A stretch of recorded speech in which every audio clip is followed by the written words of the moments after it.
There are evil people in this world, and my mother was very evil. It was a lot of torture that we went through. I've been thinking, maybe, did I really want to do this, or should I back out now? Didn't know if I wanted to open up this wound. But I'm here today. I'm ready to get it all out.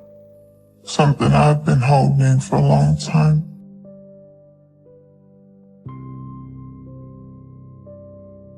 I waited this long because of the fear after the horrible murder she committed. I believe that if we crossed her, she could have killed us. What I think turned my mother into a murderer is greed. When my sister and I heard my mother say, "I'll see you dead before you get better," I was thinking she's not going to stop until it's over.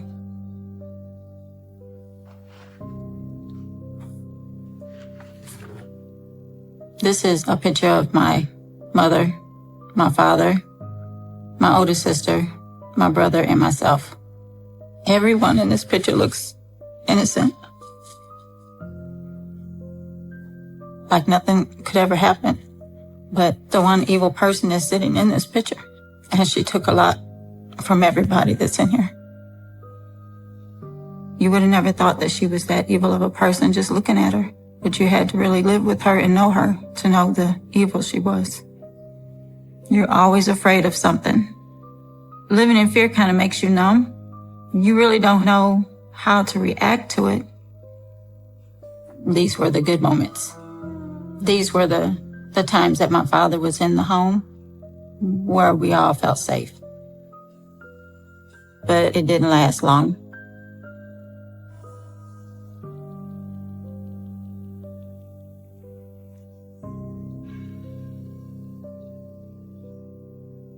My parents argued a lot.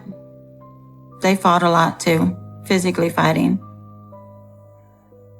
She'd throw things at him. She would always threaten to harm him, bust his head open, or kill him in some type of way. She would say, "I wish God would take you now." We didn't think anything of it because I didn't know what she was going to do. But I remember one time she made some brownies. And I was going in there to get one of the brownies. And when I grabbed one, she smacked it out of my hand. "Don't you touch that. They're not for you." And she said, "No, those are for your father." I never asked her why I couldn't have the brownie or anything. I just left it alone. If she said we weren't allowed to have it, we weren't allowed to have it. She took one of the brownies out and put it on a saucer and went in there and gave it to him. My father eventually got sick from those brownies. He thought maybe he had a cold or a stomach virus, and he went to the hospital.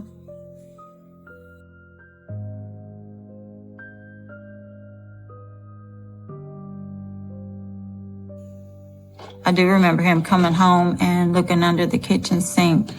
What is this? Wasn't sure what he was looking for. I know she has it in here.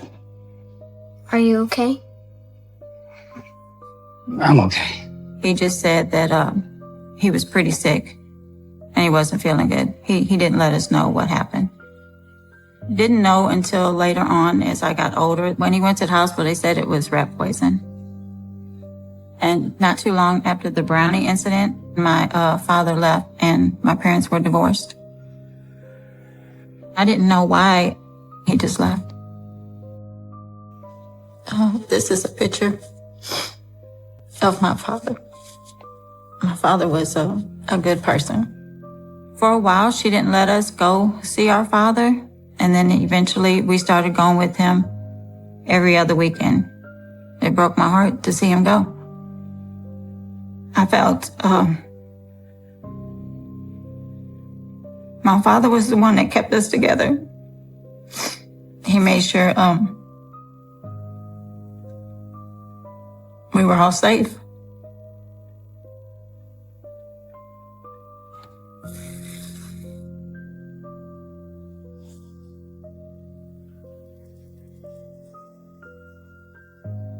My childhood was more like every child's nightmare. She kept us behind closed doors. Growing up, my mother was a nurse. She would work in a nursing home. And when she went into work, my mother started taking the phones out. She only left the one in her bedroom.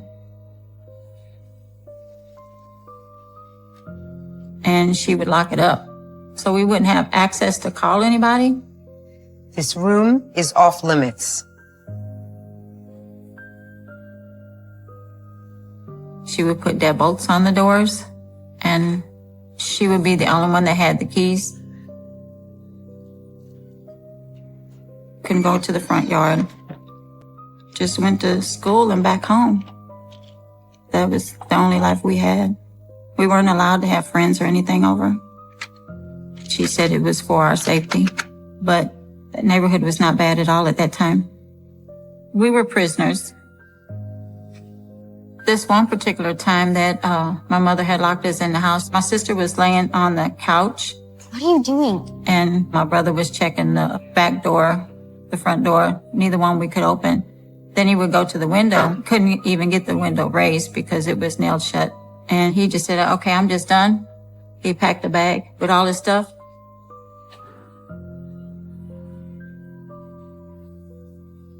Broke the glass out of one of the windows and climbed out the window. But my sister and I, we never went out of the window at all. We waited. My mother, she was coming up the street at the time, and she seen him with the bag on his back walking down the street. And she picked him up, brought him back into the house, and then that's when she started beating us. Get in there. No, please, no. No. Get in there. No. You think you're doing Don't, running out like please. that? She would literally beat us with extension cords. No, please, please. Sometimes the cast iron frying pans. She would use 2x4s. Anything she could get her hands on. She would make sure that we hid the marks before we went to school so nobody could see them.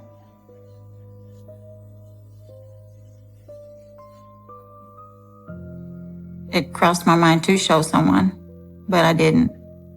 My mother would give us a dead, cold stare that we knew once she gave us that look, not to say anything. And my father knew nothing of anything that she was doing to us. My mother would tell us that if we said anything to our father, we would never see him again.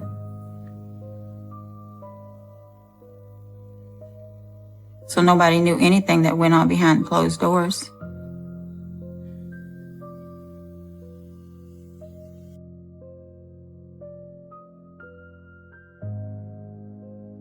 It was almost like she had split personalities. One minute she would be fine, the next minute she would just be an evil person. Was one particular time I was playing basketball and I snapped both of my wrists, broke both of my arms. She had to actually bathe me. How could you be so careless? My mother was very angry at the time. Now, everywhere we go, everybody's going to think I'm an abusive mother. I'm sorry. She never wanted anybody knowing anything that went on in her family. Are you crying? Stop it. She actually hit me and was saying that I needed to be quiet because I was crying. And then instead of rinsing it like she normally would, she pushed me under the water. She was trying to drown me. She pushed me under the water. Not once, but twice. And the second time she held me under the water.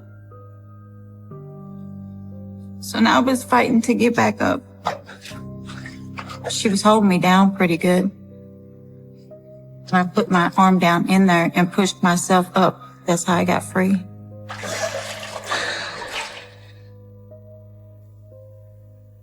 She never said she was sorry. I guess she just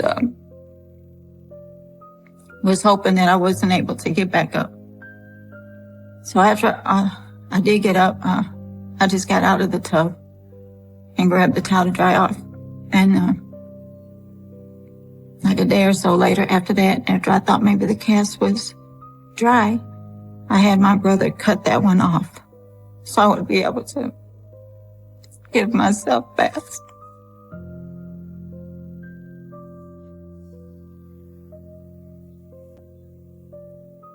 After my mother and father divorced, she had different male friends. My mother was a very beautiful woman. Men were very attractive to her. She had a charming side when she wanted to be. After my mother had dated several different men, my mother met Daniel No. And they knew each other maybe a couple weeks or so, and then they got married. She was happy, I thought, but then things turned. I don't know if it had to do with money problems, but she started arguing with them, and things just got worse from there.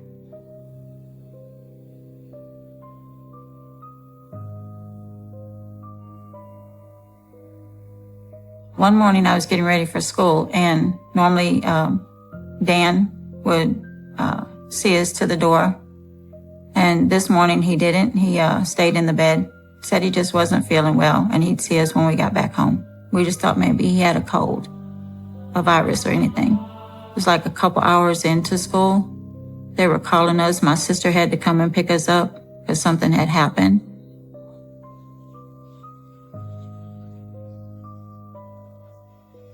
Mom? Mom? What's going on? What happened? Oh, kids, I'm glad you're home. I have some bad news. When we got home from school, as we walked in the door, my mother just told us Dan passed away. What do you mean? What happened to him? It was a heart attack. I was out at the store and I came home and he was gone. We didn't see him. They had already came and picked his body up. We didn't know why or what had happened because he seemed normal when we left.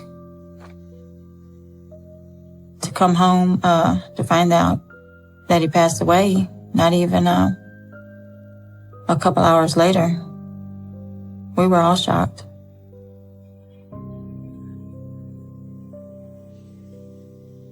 But she didn't have any type of feelings. I mean, she wasn't crying or anything. She was still in her pajamas, and if you knew my mother, she wouldn't go out in just anything.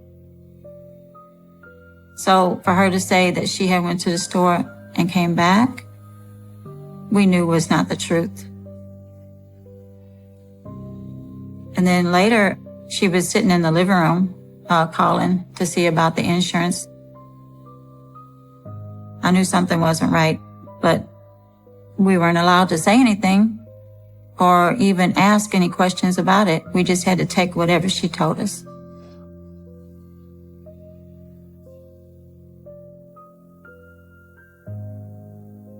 My mother started dating a man named Lloyd.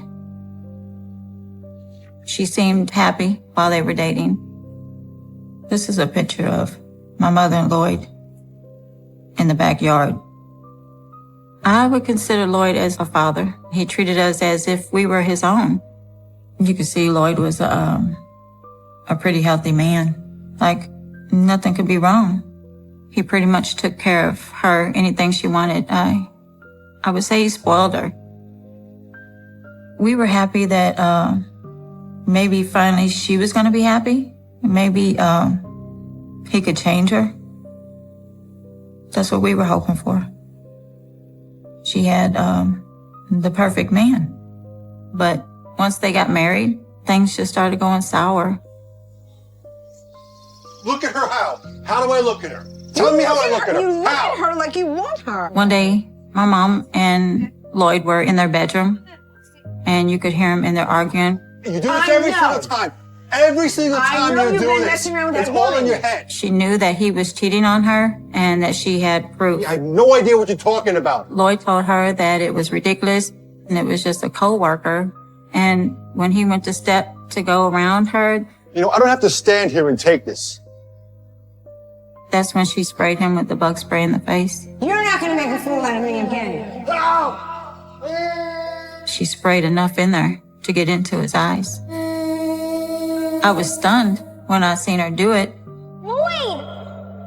My reaction was to try to help him. And that's why I said, what is going on? You, And that's when she pushed me out of the way and then shut the door. get out. This is none of your business. My mother didn't have any sympathy for anything or anybody. But Lloyd was not a confrontational person. Lloyd would do anything for my mother. Anything she wanted, he gave it to her. So he stayed.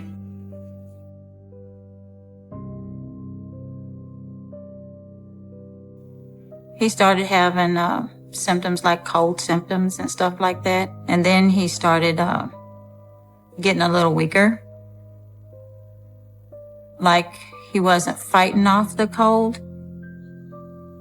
Lloyd, I brought you some water. Oh, thank you, sweetie. He just kept getting sicker and sicker. How are you feeling today? Yeah, a little better. He pretty much stayed in the bed. He started losing weight. Nothing was helping him. Maybe we can go to that new coffee shop you were talking about. Maybe you should just rest. Oh, I'm sorry.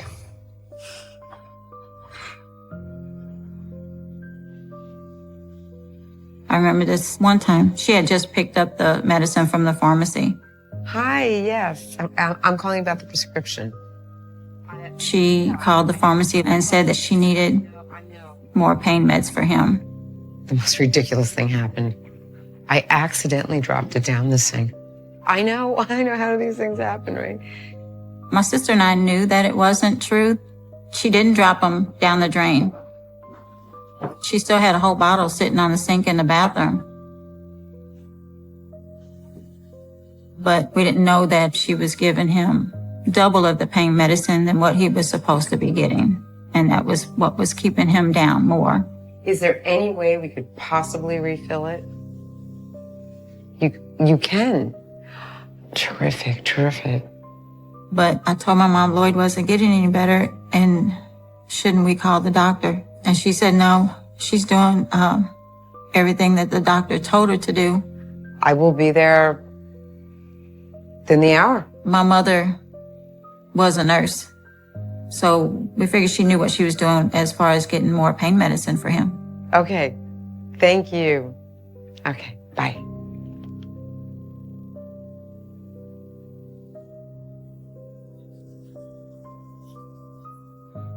I read it in the newspaper. They were calling her the Black Widow because it was multiple men. We didn't know what my mother was going to do next. If she was going to try to poison us as well.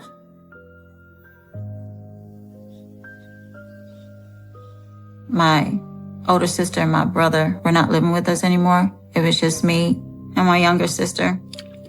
Lloyd's condition would go up and down. He still wasn't doing well. Lloyd and I had a good relationship. Morning. Good morning. I had to be about 16, and I think my mother felt threatened because it seemed like the closer he got to us, the more she pushed us away. Lloyd and I would drink coffee every morning and eat toast. That's what our routine was. But this one particular morning, before I could even sit down to drink my coffee, I could smell something, but I wasn't sure what it was, like a minty smell. Lloyd slapped the cup of coffee out of my hand and said, don't drink it. I was shocked. I said, what's wrong? And he said, there's something wrong with the coffee. What's going on in here? My mother, she came in when she heard the cup hit the floor because it shattered. The coffee, it isn't right. It must have gone bad or something. When she seen that neither one of us drank it, she wasn't happy about it. She just turned around and went back to the bedroom. He just took the coffee pot and threw it away. The only ones in the house that drank the coffee were Lloyd and I. We were the only two that drank coffee. Even though I thought my mother may have put something in the coffee pot, I didn't mention it to Lloyd. We knew not to open our mouth and say anything about anything she did. There was no way I could tell him out of fear for our safety. Not only mine, but my sister's as well.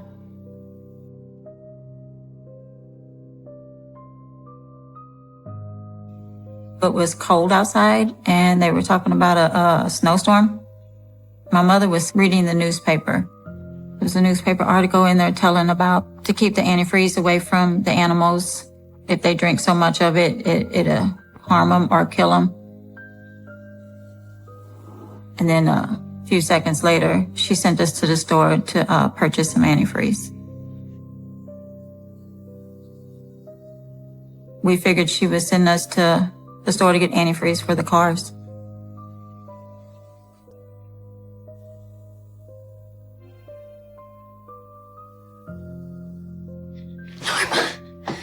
My sister told me that my mother was putting antifreeze in Lloyd's drink. I think she's gonna poison Lloyd. No, that's not possible. And I just looked at her and I said, what? You have to believe me.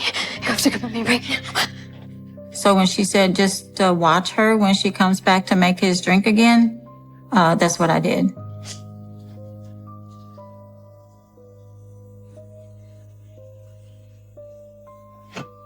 And she wasn't discreet about it. I mean, she was just at the kitchen counter with his soda. And we heard her mumble under her breath, this is how I'm gonna finish him off. And then she poured antifreeze in there. She knew whatever she did, we wouldn't say nothing. We didn't have any phones. Doors were locked. And even though we were a little older at this time, we still knew not to cross her. So I didn't mention it to Lloyd. And then she just started giving him more antifreeze, and then he went downhill from there.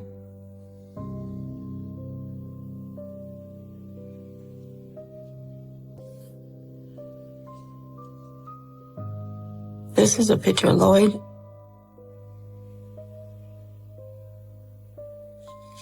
You can see that he's lost some weight. This is around the time that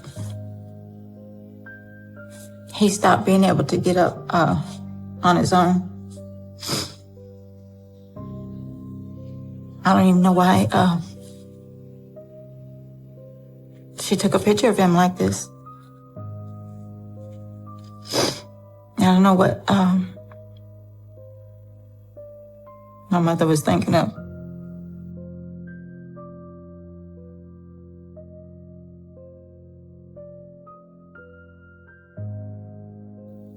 Lloyd got pretty weak to where he couldn't get up and down to the bathroom on his own. So one of us would always help him, being me or my sister. Easy. You doing any better? No, not really. I don't know what's wrong. This one particular time, he said he had to get up and go to the bathroom. And once I got him up,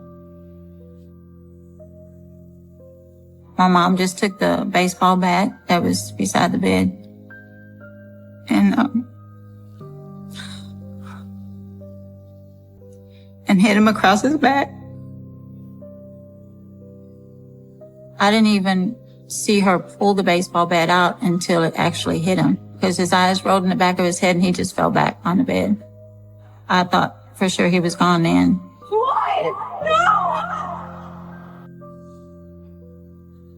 I didn't even see her pull the baseball bat out until it actually hit him.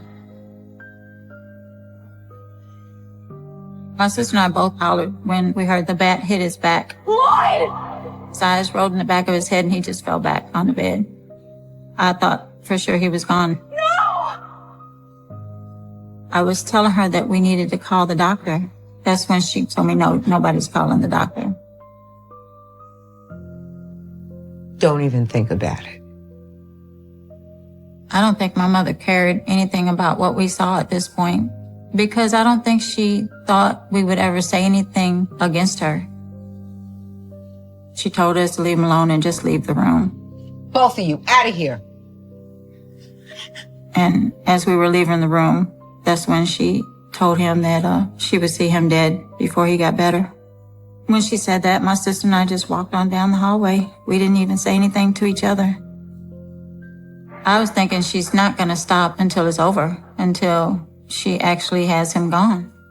But we couldn't tell anybody anything. Couldn't call the police department, couldn't do anything. We were scared of our mother.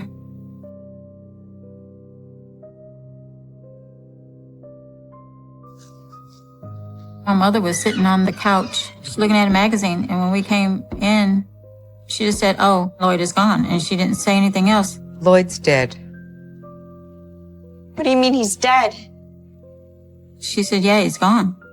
No feelings, she wasn't crying, she wasn't doing anything. Where is he? He's upstairs. I didn't actually believe it, that's why I went back there to check.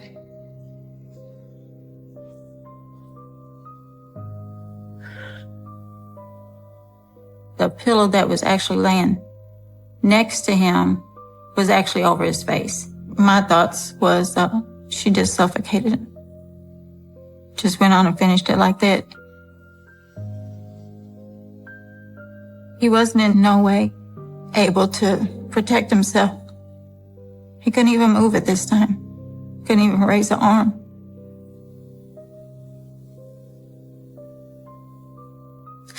The image of him laying there, just seeing him laying there and not moving or breathing, it'll never leave my mind.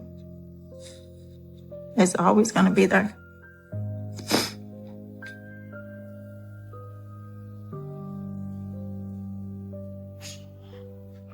We have to call an ambulance. No.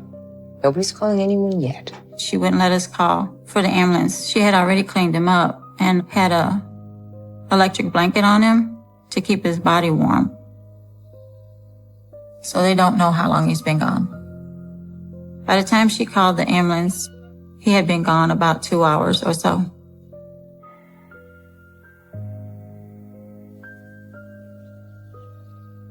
But when the ambulance came, the guy asked her, "How long has he been gone?" And she said, "About 15 minutes, about the time it took for me to call you and you guys to get here." But when they turned him over, he had like blue splotches on his back. And they said, "No, he's been dead longer than 15 minutes. No, he's been gone for a while. That's not possible. His body is still warm. And he said, "No, ma'am, the splotches on his back lets us know that he's been gone for more than 2 hours." The blood has already started pooling. And rigor mortis is starting to set in. She didn't say anything. She just let them take him, and then she followed behind.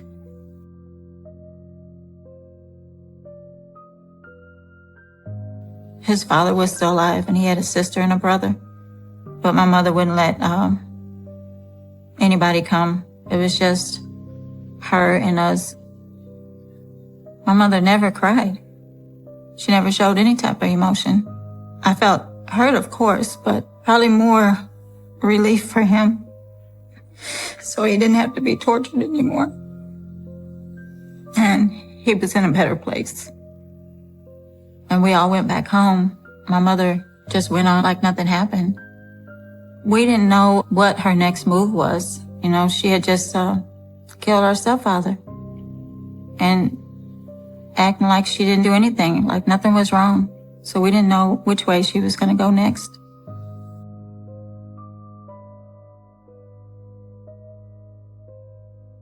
There was two detectives that came to the house.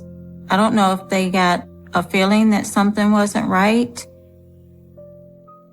So they sat down and wanted to ask us a couple questions. We'd just like to ask you a few questions about Lloyd. Okay. Did we know how Lloyd died? Would you say Lloyd was a healthy person? I don't know. And she was sitting looking at us. So we knew not to say anything because of the stare that she was giving us. Tell you what, this is my card. And before they left, they gave us a card and said if there was anything else we knew or we remembered to give them a call. Thank you. We will.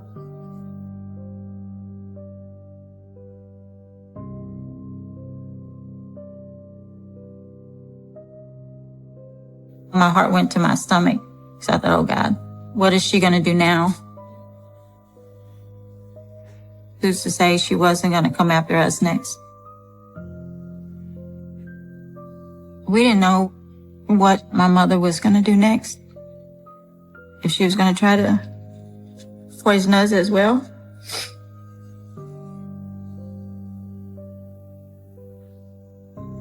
When the detectives had came out to the house, they left us a card. And he said if there was anything we needed to call him. But we couldn't talk to anybody. We had no phones. Doors were locked. Hello? But one day, my mother had rushed out of the house to go do something in the city, and she took my sister with her.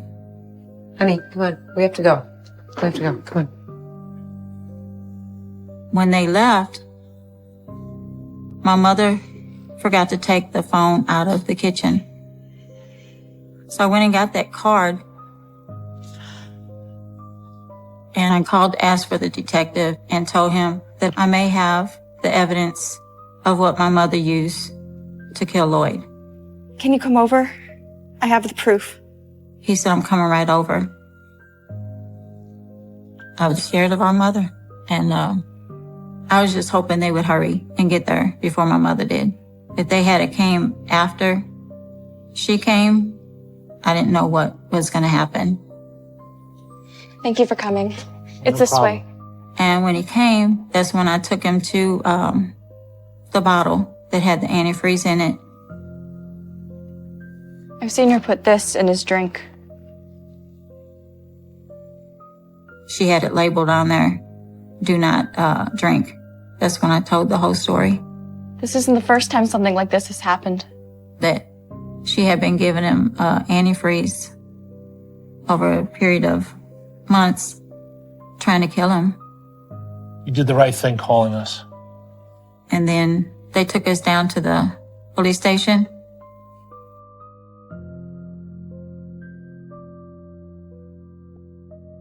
They arrested her and brought her down to the station.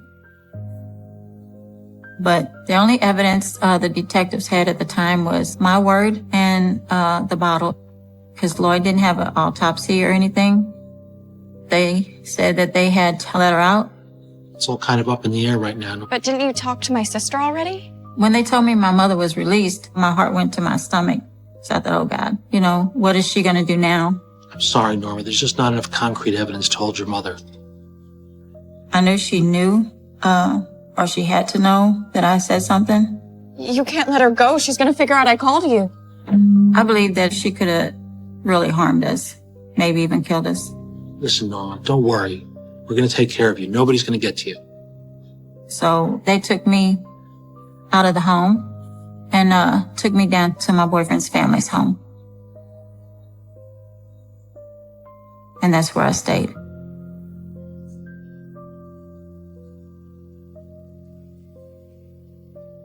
When the detectives had Lloyd's body exhumed, his body was saturated with the antifreeze. And once everything came out with Lloyd, then my father came forward with my mother poisoning him with the brownies. They had the proof and that they did arrest her for the murder of Lloyd. I felt a sense of relief. She's finally caught. She can't hurt anybody else. This is a picture of my mother when she was arrested. She doesn't look very happy in this picture. She really looks a little worried. Looking at this picture, it gives me a sense of freedom. She lost all her control.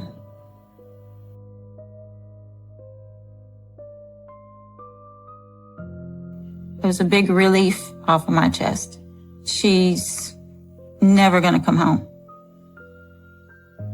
I felt Lloyd got his justice.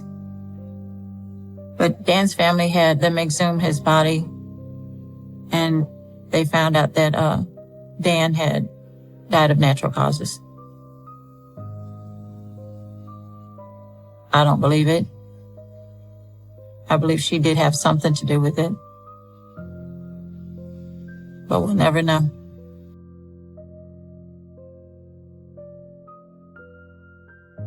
Even after all the torture she put us through, put Lloyd through, I felt I still needed to see her. You look good. Thanks. So do you.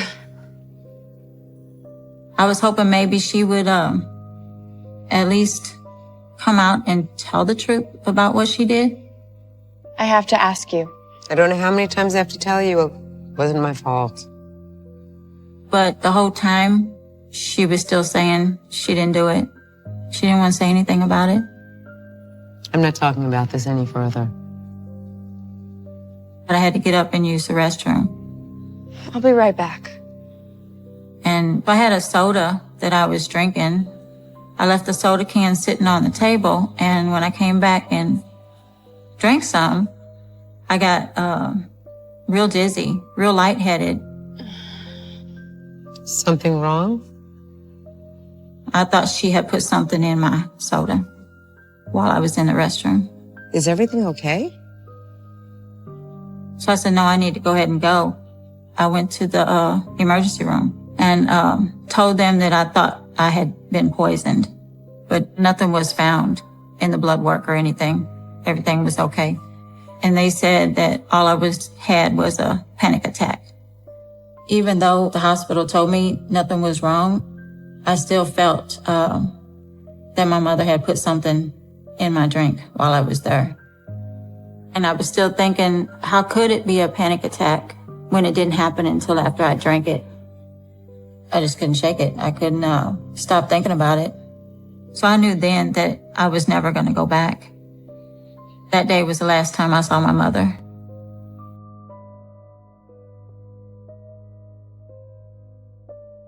I believe my mother passed away of a heart condition. I actually just felt numb. I didn't cry. No feelings at all.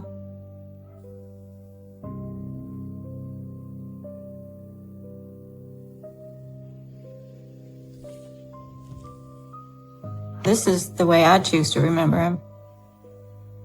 He seemed really happy in this picture. Healthy. He would be proud to know that I did this for him.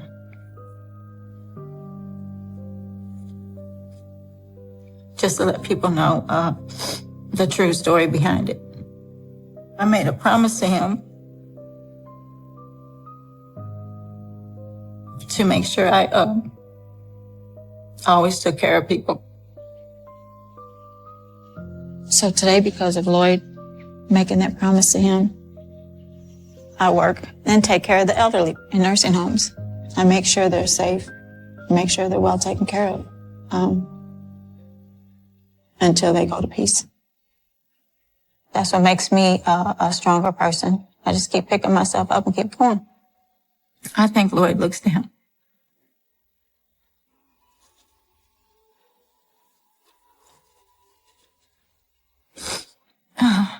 Yeah, I think Lloyd is very proud.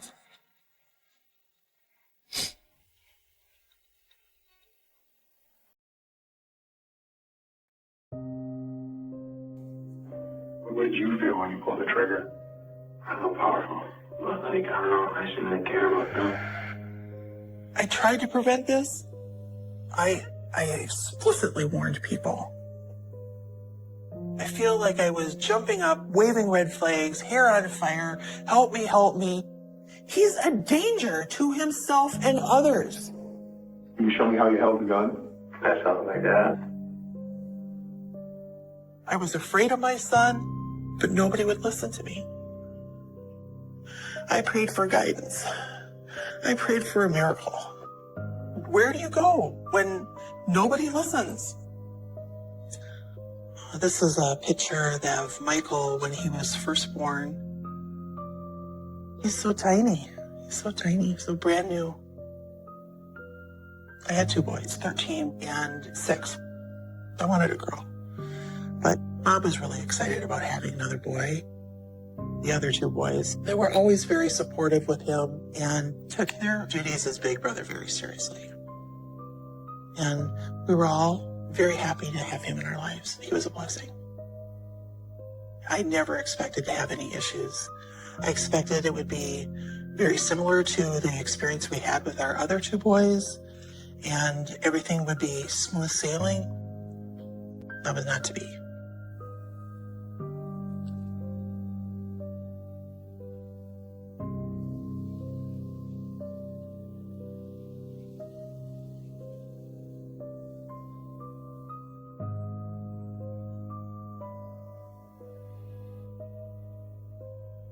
I noticed early on that there was some things a little bit different about Michael than what I had seen with my other 2 boys.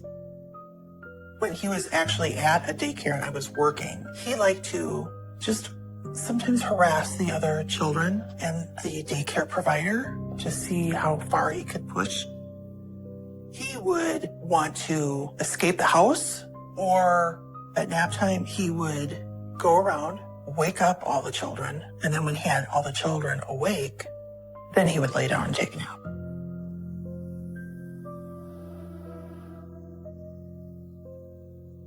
I thought maybe it would be best if I were to go out of the workforce, open my own daycare center where I would still have an income, which we needed to have, but I would be able to be there all day and keep an eye on Michael.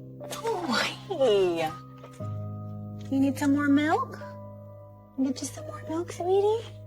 Started out fine. They were wonderful little kids. They were so well behaved. I had an infant that I watched. It was the sweetest little baby. It was my own child that I could not handle. The minute he's out of my sight, he's going to do something that he shouldn't.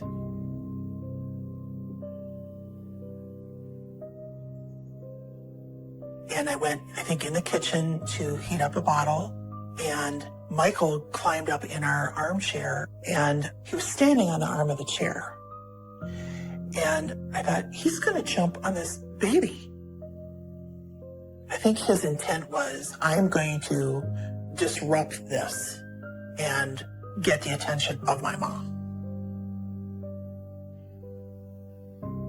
Michael, what are you doing? Get down from there.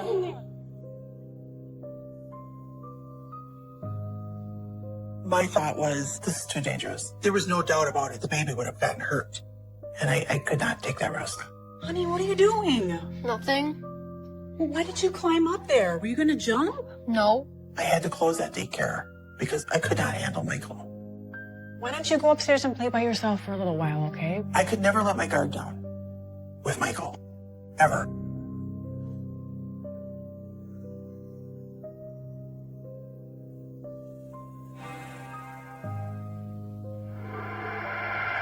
I had to travel for work at one time. I got a call from Bob that Michael had been at the park, and he said that somebody had stolen Michael's bike and punched Michael in the nose and gave him a bloody nose. But then Michael had come home again the next day with another bloody nose. And then he'd get another bloody nose. Something just wasn't right. There was something there that just wasn't right. It seemed a little odd to me that he'd pop up with these bloody noses, so I asked him about it. When I got home, I said, I don't really believe that you're getting hit and getting these bloody noses. Michael, what is going on? You can tell me. And he admitted to me that he had never gotten hit. Because you're always at work and I never get to see you anymore. I was out of town, and so he was upset that I was gone. And Michael had learned that if I give myself a bloody nose, then I get some sympathy. I have to travel for my job. It's not because I don't want to be here. I just don't like it.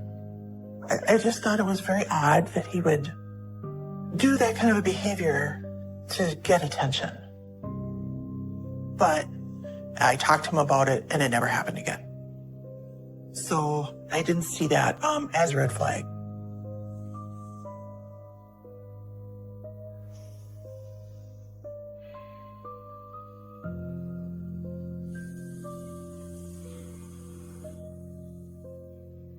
These dreams were not normal childhood nightmares. Michael would have them, night after night after night.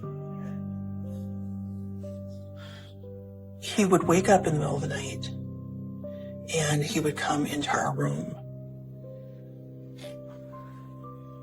It was always that people were after him. People were going to get him. People were going to hurt him. Michael, are you okay? Can I sleep with you? And this kid is terrified.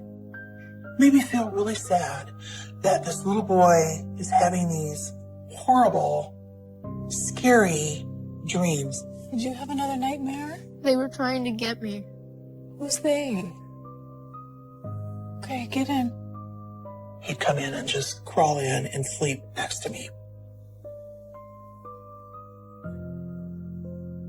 But there seemed to be more to this. It was around this time he started drawing pictures.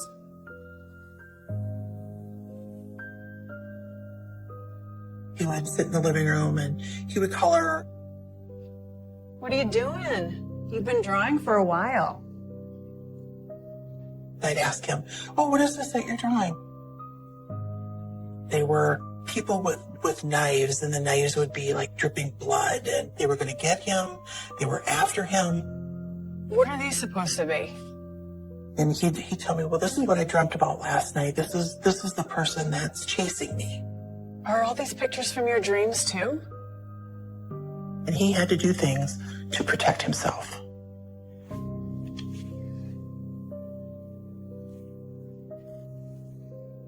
Where is this coming from this little, rather innocent child? I've never seen such violent drawings.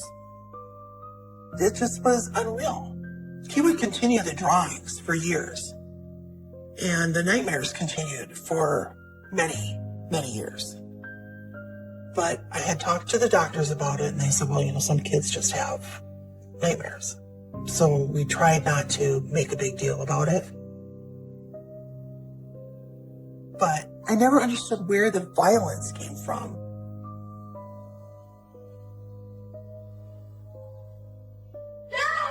Mom, help me! Michael had come in the middle of the night with a knife. Run away from me! And held that knife above my son's head. I never slept very well. I became a very light sleeper. Little noises. Sometimes it was just creaking of the house. Sometimes it would be Michael. We had trouble keeping him in the bed, and he'd get up and he'd wander around the house and do things. And he was getting more attracted to knives.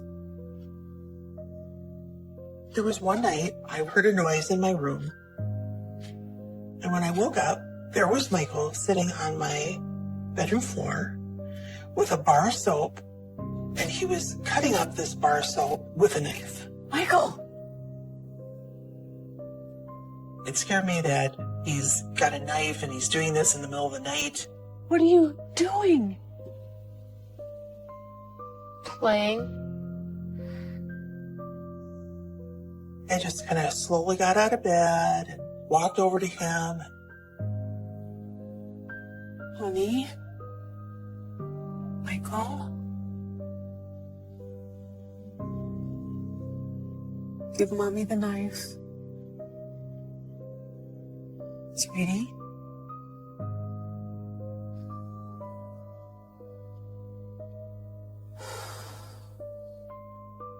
Took the knife away and explained to him, you shouldn't be doing this. Knives aren't toys. You could really hurt yourself. Okay. And I took his hand and I put him back into bed.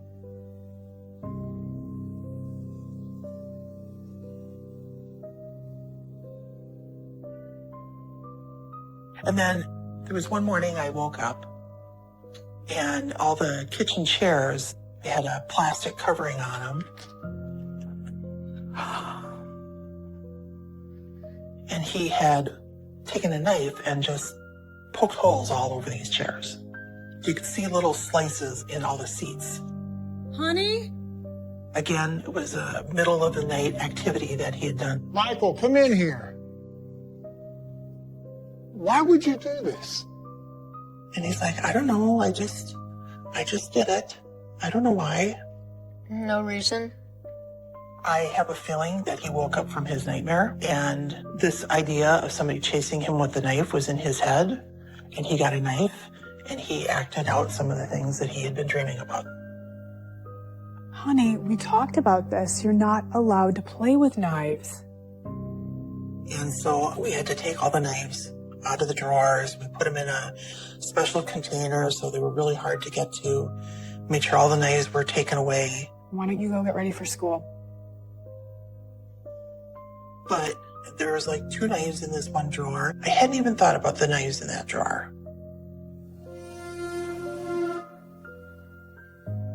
Mom! Dad! One night, Michael had gone into our older son's room and woke him up. Mom! Dad! Help me! And he hollered out, Dad, Dad. Dad! Dad! And so my husband went in there, and Michael had come in the middle of the night with a knife and held that knife above my son's head. Stop! Michael! For me! Michael, drop it. Get it away from your brother. And my husband got the knife away, got him calmed down, got our other boy settled down, that it was going to be okay. Are you okay? And my husband talked to Michael, got him settled back into his bed. I don't know why Michael went in there. The only thought I could have was that somehow he had had one of his dreams about people chasing him, and somehow he ended up in Rick's room.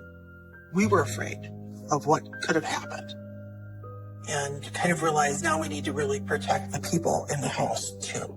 So we started locking our bedroom door. We had locks on all the doors and cupboards and everything, just to try to keep everything secure from Michael. Bob built a loft bed and put Rick up in a loft bed, so you'd have to climb up into the bed. That was a safety measure too. I was very upset. I couldn't believe that my son had behaved like this. Something is really going on here.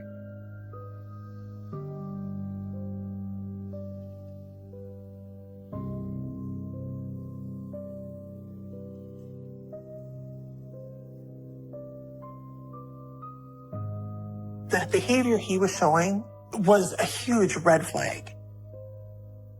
I need to bring him in to see a counselor or a psychologist and talk through what this issue is.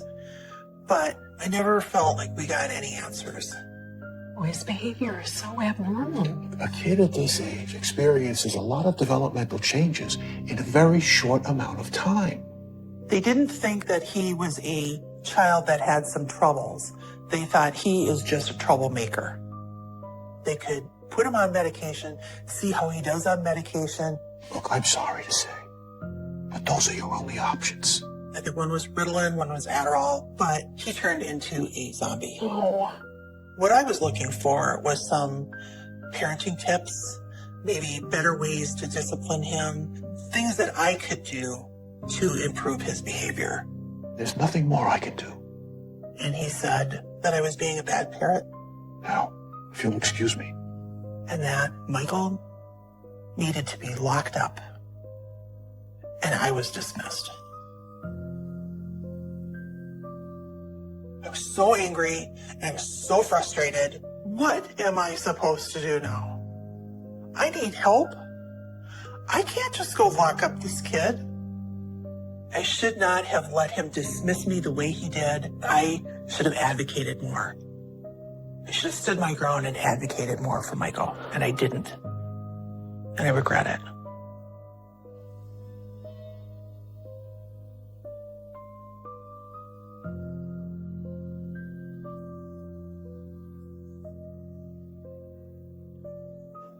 His behavior has gotten out of control.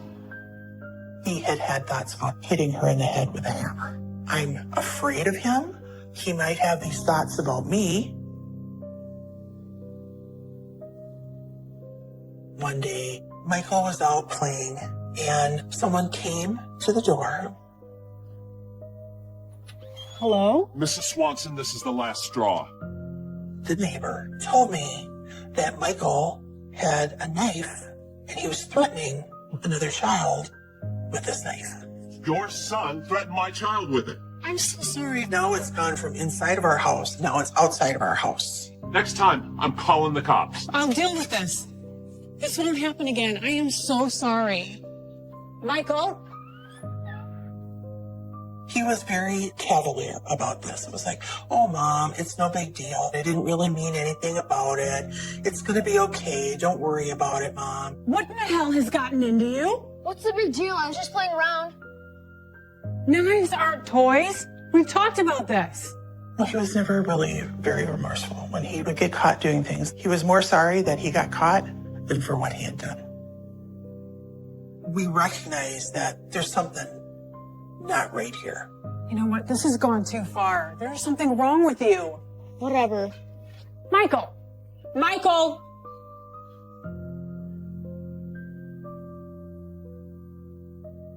We took him to a behavioral emergency center. They felt we were being hysterical parents, and that really this isn't as big of a deal as we were trying to make it out to be. They said their hands were tied, they had no place for him to go, and so they were just going to send him home. I was livid. He's thinking about hurting people. He's a danger to himself and others.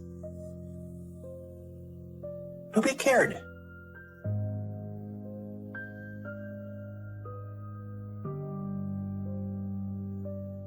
Bob had gotten a job at a coin shop. The owner of the shop was a little concerned about security. So when he was at the shop, he would have his sidearm with him. So Bob had purchased a small square safe. That's where he had stored his handgun. He had some money in there. We thought that was secure.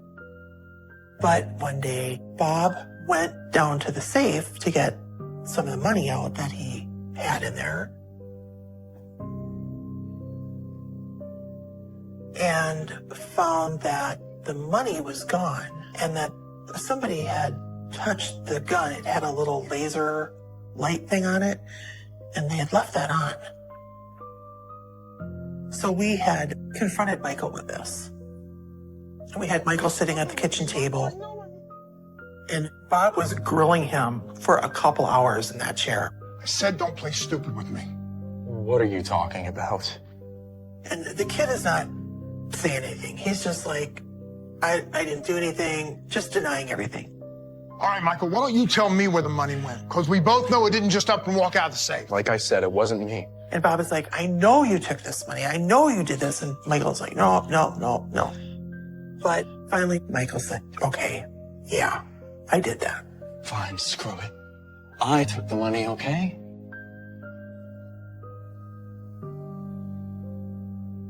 I took the money. I touched the gun. You guys are ridiculous. I don't understand what the big deal is. I just took the money and I bought some drugs and nobody's hurt. So why is this a big deal?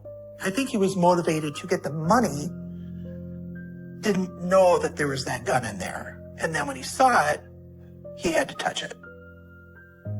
But he did not show a whole lot of remorse. He did not.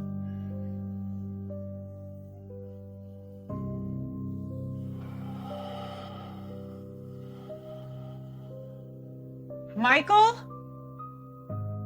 I came home from work one day and Michael was gone. and couldn't find him anywhere. He had broken into our safe. I could see a paper where he had written down all the combinations as he was trying to figure out the combination for the safe. And he took the money and the gun and he ran away. Now he has a gun. We have to do something. Michael? When I got home, he was gone. He had broken into our safe and he had taken this gun. We called the police. Thank you so much, officer. When they found him, he was hiding at his friend's home. Oh, Michael. And I had asked him, why did you run away? What caused this? And his response to me at that time was that he had to leave the house because he had thoughts about hurting me. And that he did not want to hurt me. Sometimes I'm afraid I want to. You want to what? I know my son loves me. I know that I love my son. But I know that he has these thoughts. And would he really act upon these thoughts? That I didn't know. I had no idea. And that unknown and that fear is horrible.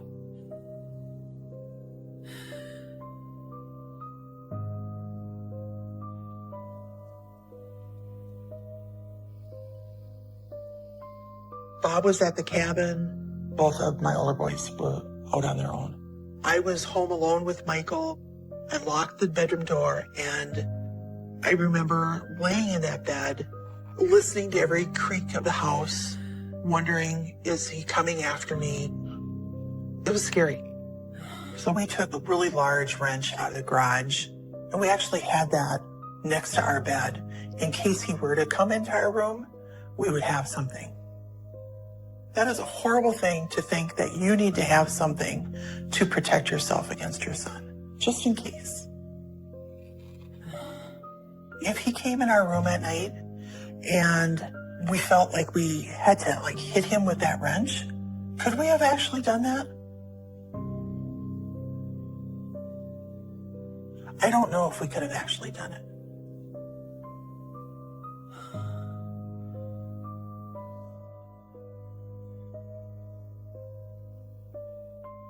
We're like, okay, now what do we do?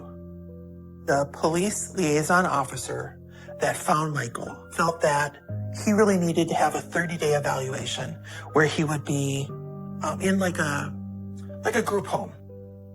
So we agreed that this was a good idea. So Bob and I drove him to this group home. He would be there for 30 days. When we left that day, I left with a feeling of hope that we're going to get somewhere now.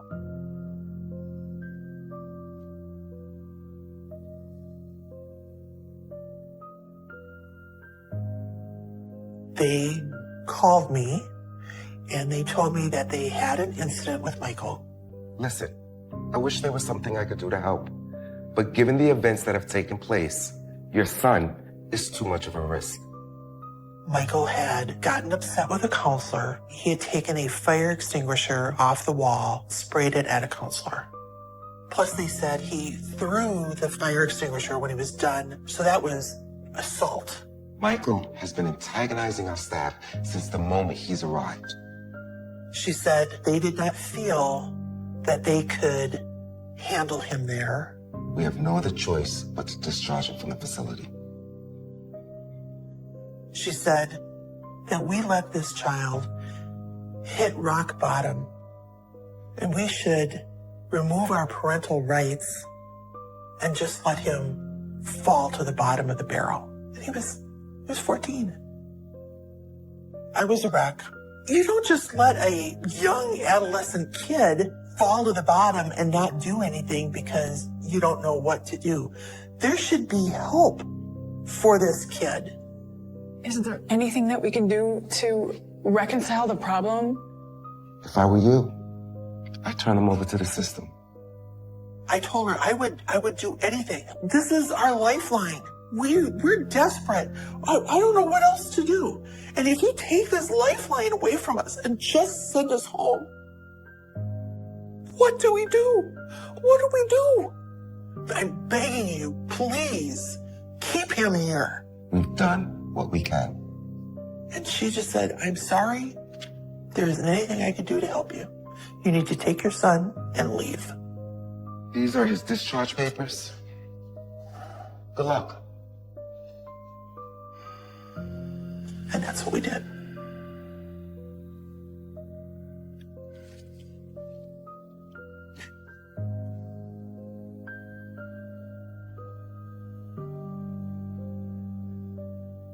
When Michael was convicted of the assault on the counselor, he was given restitution to pay $2,500 back, and the county would give him so many credits of money for so many hours of volunteer work. So my sister volunteers at an old-time park with like schools and churches from the pioneer days. I called my sister. I told her, I think it would be good to get him away. And she's like, oh yeah, sure. Thank you so much for doing this. Oh, of course. So Michael would go spend time with my sister. I think this is a good idea for everyone. Right, Michael? They'd paint picnic tables, buildings, whatever. And then he would collect volunteer hours to help pay his restitution. So have a safe drive back. Thank you.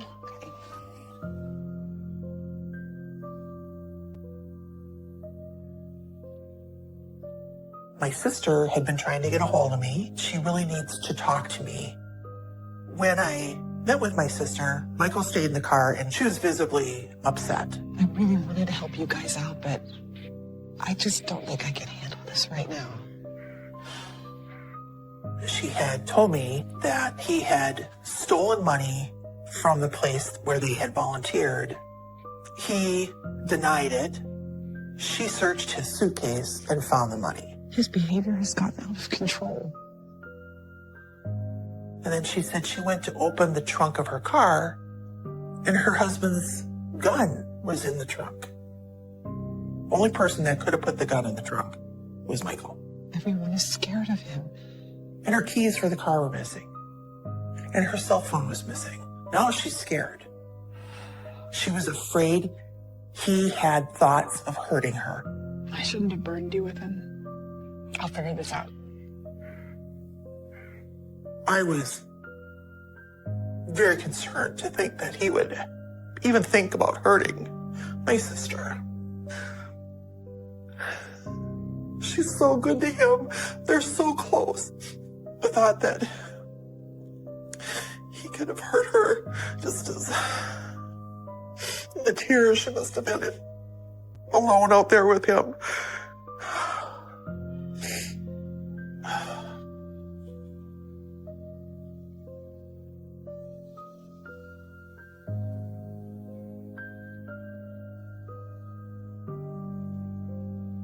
You really scared your aunt. I asked Michael if he had had thoughts about hurting my sister. You wouldn't do that, right? Only if I had to. What does that even mean? Why would you have to? He said he was going to get his friend and then they were going to run away. And to get money, they're going to rob Taco Bell's. And she was preventing him from doing what he wanted, and he thought he might have to hurt her. I wanted the card. She wouldn't give it to me. So it made me angry. The sheriff decided to go ahead and press charges. Because the sheriff filed the charges, they decided that Michael needed to be put into a criminal juvenile center. And I'm thinking, okay, now we're going to get some help. But the judge sent him home. They decided that Michael had been behaving himself. He had a good family. They would stay this sentence. That was crazy to me. I felt like this is like a broken record. No matter where we go, we can't get him any help.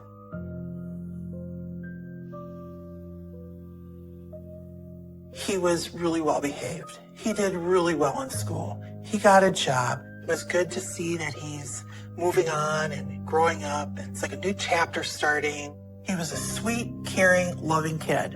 It was a hopeful time.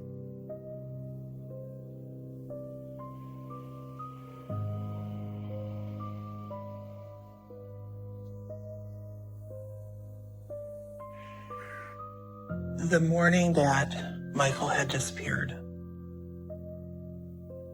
I wasn't concerned about anything. Went to wake him up, Michael, it's time to get up. and I didn't hear anything from him. Michael? The door was shut. I opened the door. It was cold. And the screen was off the window, and Michael was gone. I looked out in the front. My truck was gone. And my heart just sunk. Mom! And I woke up Bob, and I told him that Michael has disappeared. For a couple years, he did really well.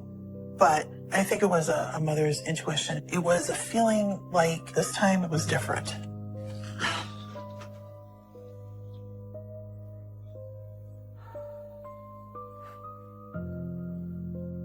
Why'd you shoot her?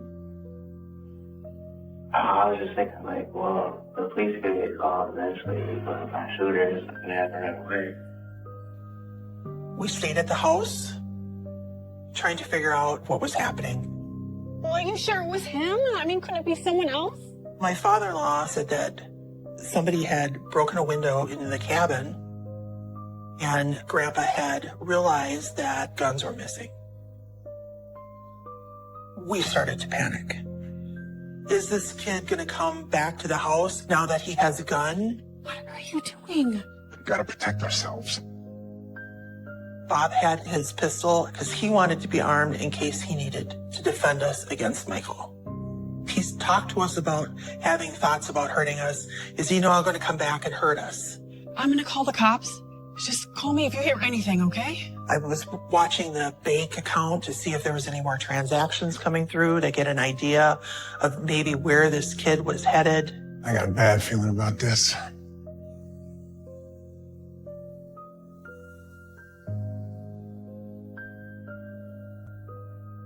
We just decided we're going to search the internet, see if we can find any, news articles. We come across this breaking news article, and it's about a convenience store shooting. We're being told a 17-year-old man from Minneapolis entered this Crossroads gas station in Algona around 9:15 and robbed the store, shooting and killing a 55-year-old woman who worked there in the process. And then there was a report of another one that had happened, and that convenience store clerk was also killed. An hour later, the same teen drove to this come and go in Humboldt, where he shot and killed another clerk, this time a 60-year-old woman. Both murders appear to be completely senseless acts of violence. There was no name. It was just a location and what had happened. It was very brief. I just remember just looking at that and looking at Bob, and I'm like, I think that's Michael.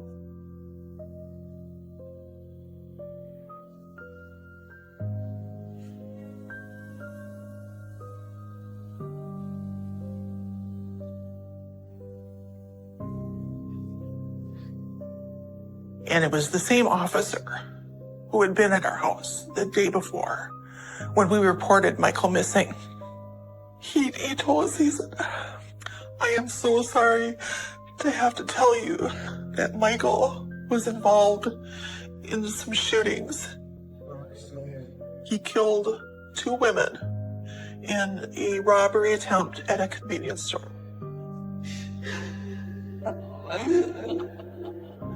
It was heartbreaking. It was heartbreaking. What happened?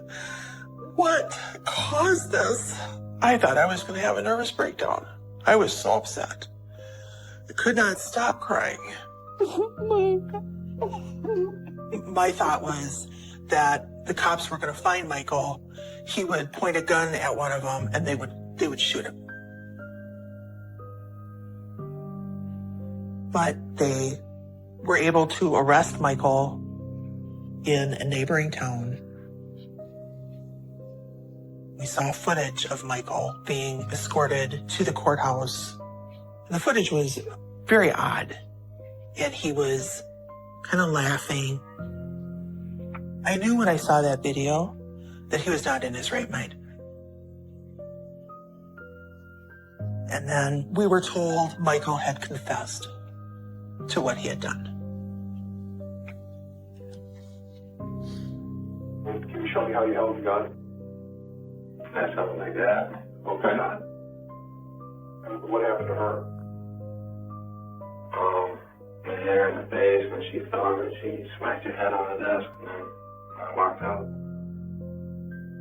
And this is what we saw consistently with him when he would do things wrong, and he would be more sorry about getting caught doing what he did versus the really understanding of what he did. What did you feel when you pulled the trigger? I felt powerful, but I don't know, I just didn't care about them. He's got this flat tone. He's, he says he has no emotion about this. It's like he's not there. It's a shell of him that's there. Didn't care about them. Good. How else did you feel? It had no effect on me. I just didn't even care. I just felt like my adrenaline was pumping. I felt good. Okay. How do you feel now? Do you feel the same, or has it changed a little bit? I just feel like sometimes people get shot. I tried to prevent this. I explicitly warned people, but nobody would listen to me.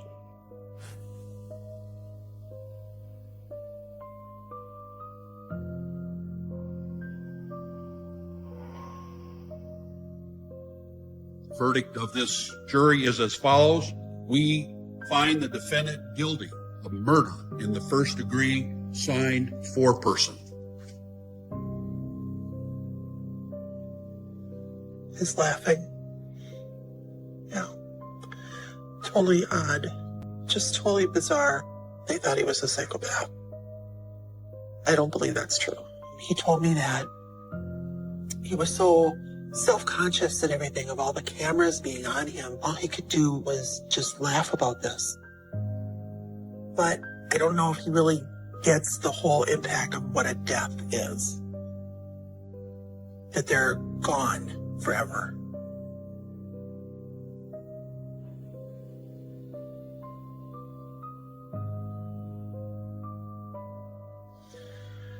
That's Vicky Bowman Hall. She was mother of 11 children. And my heart breaks for those children. Her husband trying to raise those children without her. This is Sheila. This was the second clerk that was killed. She was married. She had 2 daughters and some grandchildren. It's a tragedy. It's a tragedy. I'm just so sorry. I'm just so sorry.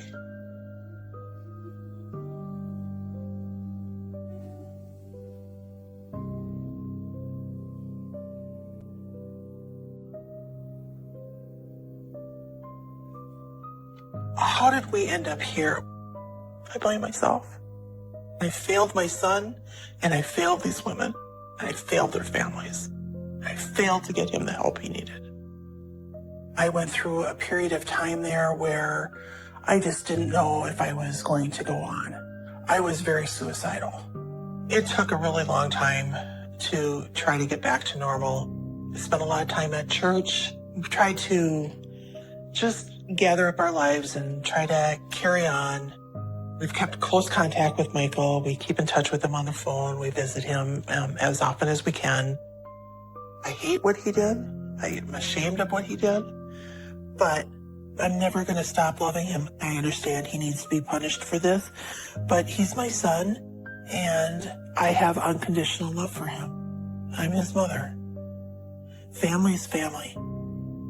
My only hope is that in telling this story, that if there is another Michael out there, if you feel there is something wrong with your child, be a strong advocate for them. Trust in your instincts.